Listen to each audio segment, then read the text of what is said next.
Bonjour les BDphiles, j'espère que vous allez bien. On se retrouve pour les news de la semaine et on les commence immédiatement avec le tome 4 du Château des Animaux qu'on attendait depuis des années.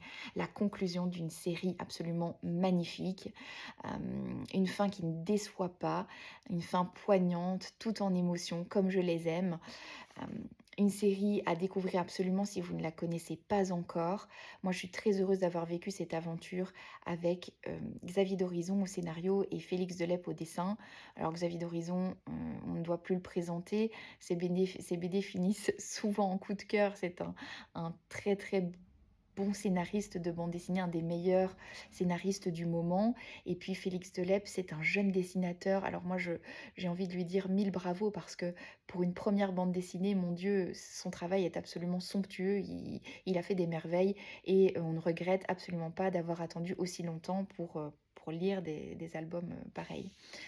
Le Château des Animaux à découvrir donc absolument en tant qu'adulte, en tant que jeune aussi, parce que ça peut déclencher des réflexions très intéressante sur plein de sujets et notamment sur celui de la politique, des modes, des fonctionnements politiques, de la dictature, de ce que peut être une démocratie, de la manière dont on peut sortir d'une dictature sans violence. C'est tout le propos de la série, puisque l'histoire se passe dans un château déserté par les hommes, habité par les animaux, qui vivent sous la coupe d'un taureau, sous la dictature du taureau Silvio, et qui vont essayer de s'en sortir.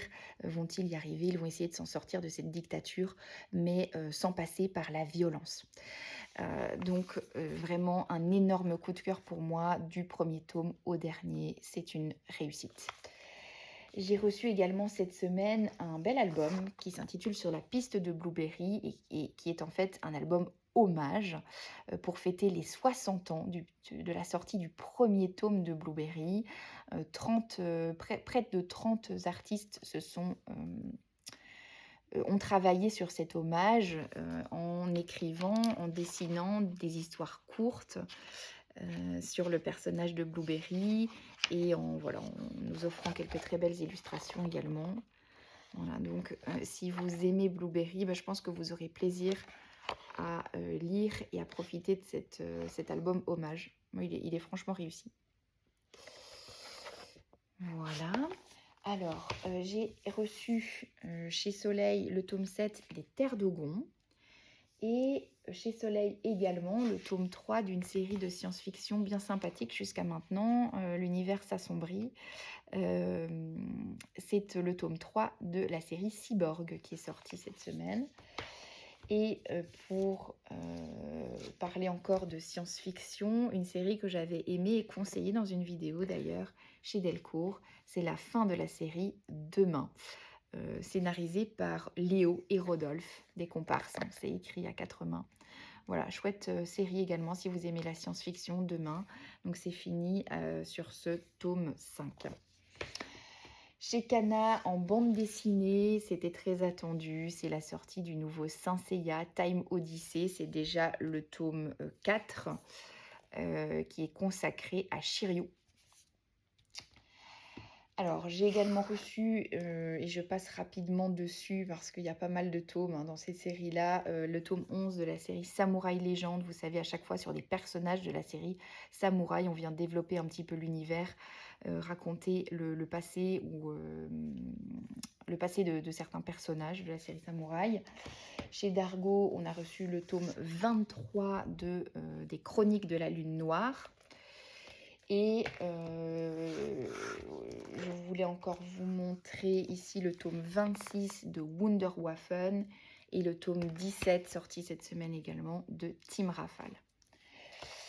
En beau livre, j'ai reçu chez Métamorphose Alice. Alors, on avait eu l'année passée ou l'année d'avant le Alice au Pays des Merveilles et de la même illustratrice.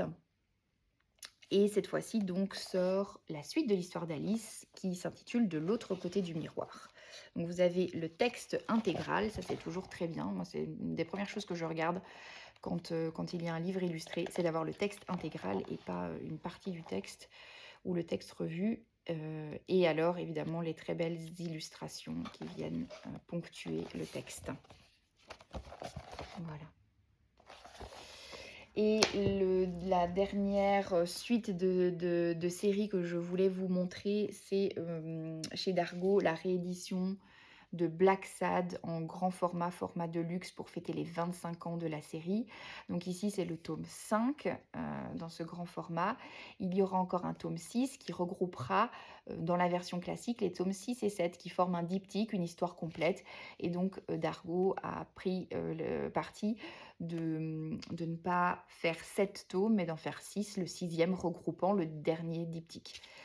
Voilà, et ce sixième tome sortira début décembre, le 5 décembre, si je ne m'abuse. Voilà, pour ceux qui ont suivi cette collection, bon, c'est une belle manière, hein, soit si on est fan de Black Sad, eh bien de profiter de son magnifique dessin. Garnier-Do est un grand artiste dans ce très beau format luxueux, soit de découvrir la série pour ceux qui ne la connaissent pas encore. Black Sad, c'est génial, hein. Et d'ailleurs, je rappelle que je vous ai présenté il n'y a pas si longtemps Weekly, qui était un super album sur l'histoire du personnage, d'un des personnages phares de la série Black Sad. Donc ne passez pas à côté. D'ailleurs, c'est une belle opportunité de faire un cadeau de Noël ou de fin d'année aux amateurs de Black Sad qui ne le savent peut-être pas, qu'il y a eu cette histoire, ce one-shot sur Weekly. Voilà, vous pouvez l'offrir et je pense que ça fera très plaisir à tout amateur de Black Sad. 2 one-shots à vous présenter, 2 histoires complètes. D'abord, celle-ci, que j'ai pris beaucoup de plaisir à lire parce que j'aime bien les thrillers. Ça s'appelle Le Village.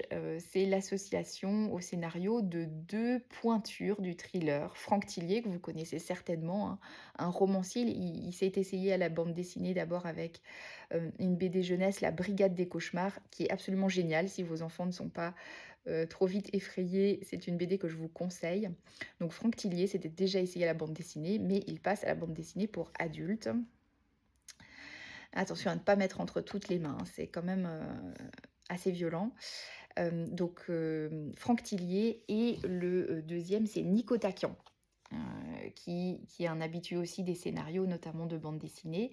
Donc ils se sont associés, ils ont écrit ensemble le scénario du Village, qui commence comme une enquête policière assez classique et qui va s'avérer tout à fait surprenante et qui va mélanger les genres. Il ne faut pas que je vous en dise trop car c'est une vraie histoire à rebondissement. Donc ça fera plaisir, ça plaira certainement aux amateurs de thrillers, d'enquête et d'histoires à rebondissement.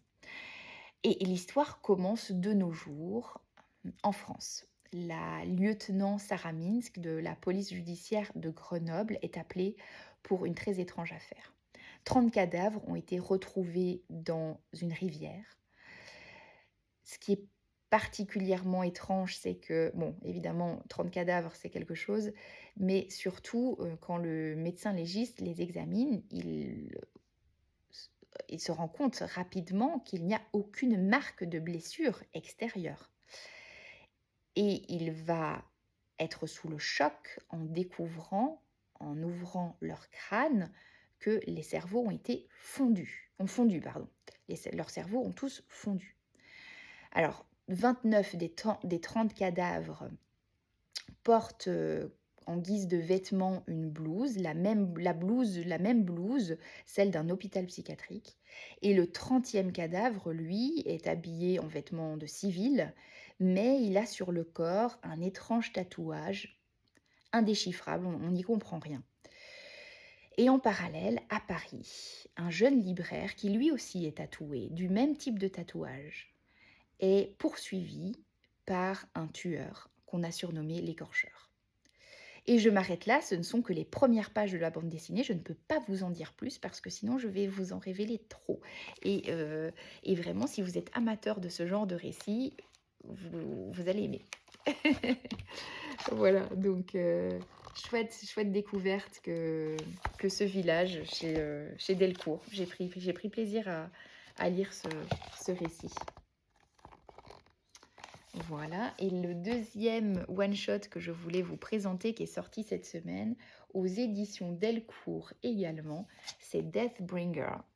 Alors, un album tout en noir et blanc, c'est de la dark fantasy. Le dessin est tout à fait réussi. Bon, c'est du noir et blanc, hein. Je sais qu'il y en a certains que ça rebute, mais en l'occurrence, ça colle parfaitement à ce récit de dark fantasy. Ça se passe dans un univers médiéval où règnent les forces occultes. Et on va voir le destin de deux personnages s'entrelacer. D'abord celui d'un guerrier solitaire qui est poursuivi par son passé et par de dangereux ennemis. Et puis le destin d'une jeune inquisitrice qui est en quête de vérité sur son passé. Et seule leur alliance, d'ailleurs, à ces deux personnages permettra peut-être de contrer la menace du dévoreur de mondes, une entité maléfique qui corrompt les âmes et qui anéantit toute vie sur son passage. Voilà, donc si vous êtes amateur de dark fantasy, un récit qui vous plaira certainement. Et un dessin qu'on peut saluer, hein, parce que vraiment, un tel noir et blanc, c'est impressionnant. Voilà, donc peu de one-shot, peu de nouveaux récits à se mettre sous la dent, mais deux belles sorties pour les amateurs du genre. En BD jeunesse, j'ai reçu des sorties intéressantes, notamment une que si vous ne connaissez pas encore, je vais vous repitcher. Donc, Petit Poilu, voilà, ma fille s'y est mise. Au Petit Poilu, elle a 3 ans, bientôt 3 ans et demi. Alors elle avait adoré tous les Anna et je vois qu'elle commence à s'intéresser au Petit Poilu et à être assez attentive à l'enchaînement des cases et à se faire son propre petit récit dans sa tête. Et après, je lui demande de m'expliquer ce qu'elle a compris. C'est là tout l'intérêt du Petit Poilu. Pas seulement de donner un livre et d'avoir du temps pour soi, parce que l'enfant peut voilà, regarder et passer du temps seul à lire son livre. Mais ce qui est particulièrement intéressant, je trouve, c'est de demander à vos enfants de vous raconter l'histoire pour développer leur vocabulaire, pour aussi s'assurer qu'ils ont bien compris toutes les subtilités de l'histoire. Voilà, donc Petit Poilu, vraiment une série à mettre entre les mains des enfants de 3 à 6 ans, donc avant qu'ils soient lecteurs. En BD jeunesse, chez Dupuis, j'ai reçu l'intégrale d'une série que j'aime beaucoup. Ça s'appelle Dans les yeux de Lia. C'est une excellente enquête. C'est l'histoire d'une jeune fille qui a subi un accident. Elle a été renversée par une voiture et elle finit handicapée. Elle est en chaise roulante. Et ses parents, elle perçoit tout de suite que ses parents lui cachent quelque chose concernant cet accident. On dirait qu'ils détiennent une information, qu'ils savent des choses qu'ils ne veulent pas lui révéler. Alors elle décide de mener sa propre enquête en infiltrant, grâce à un stage, un cabinet d'avocats qui serait lié à cette affaire, à son accident. Et c'est un bon suspense. En même temps, il y a une histoire d'amitié, d'amour assez mignonne. Et puis le dessin moderne est tout à fait plaisant. Voilà, donc c'est une histoire très chouette à suivre avec un dénouement, un excellent dénouement. Voilà, moi j'ai aimé lire les 3 tomes et je trouve ça très chouette de la part de Dupuis de proposer l'histoire en intégrale, déjà parce que ça coûte moins cher. Donc voilà, c'est 33 € pour cette intégrale qui regroupe 3 tomes. Donc belle manière de découvrir la série et je vous la conseille et je pense que ça peut faire un très chouette cadeau de fin d'année. En BD jeunesse, je vous montre encore les sorties du tome 19 de Frigiel et Fluffy, du tome 6 des légendaires Les Chroniques de Dark Elle et le tome 26 des Mythiques, une série qui a très suivi, un beau public pour les Mythiques, et donc déjà 26 tomes. En manga, quelques sorties à vous montrer, en particulier une édition spéciale Noël de Solo Leveling. Alors je ne l'ouvre pas, mais dans cette pochette, vous avez le tome 1 de Solo Leveling avec une couverture exclusive et un lot de 24 cartes de personnages collector recto verso. Donc, belle manière de faire découvrir l'excellente série Solo Leveling. Et puis j'ai reçu évidemment la suite, de Instinct, la série de Inoxtag, un youtubeur hyper connu, vous le connaissez sans doute mieux que moi. Moi je l'ai découvert, hein, Inoxtag avec le tome 1 de Instinct.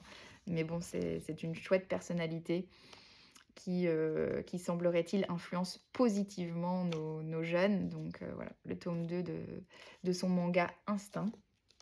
Le tome 20 de Fairy Tail, La quête de 100 ans. Et puis en librairie également, le tome 9 de Yamada-kun, My Love Story with Yamada-kun, level 999. Voilà, une petite série bien sympa, feel good. Et voilà, c'est tout pour cette semaine. C'était un petit peu moins impressionnant que la semaine dernière, mais c'est gai aussi, hein. On va pouvoir commencer tout doucement en librairie à se concentrer sur les conseils plutôt que d'ouvrir des tonnes et des tonnes de caisses de nouveautés. Mais bon, il y en aura encore quelques-unes, hein, tout le long du mois de novembre, vous allez voir. Et puis début décembre encore, avant les fêtes. Bon, j'ai encore plein de choses à vous montrer en vidéo. Je vous souhaite en tout cas une très très bonne fin de week-end, un bon dimanche. On se retrouve la semaine prochaine pour la suite des nouveautés. Je vous embrasse très très fort et je vous dis à bientôt. Salut!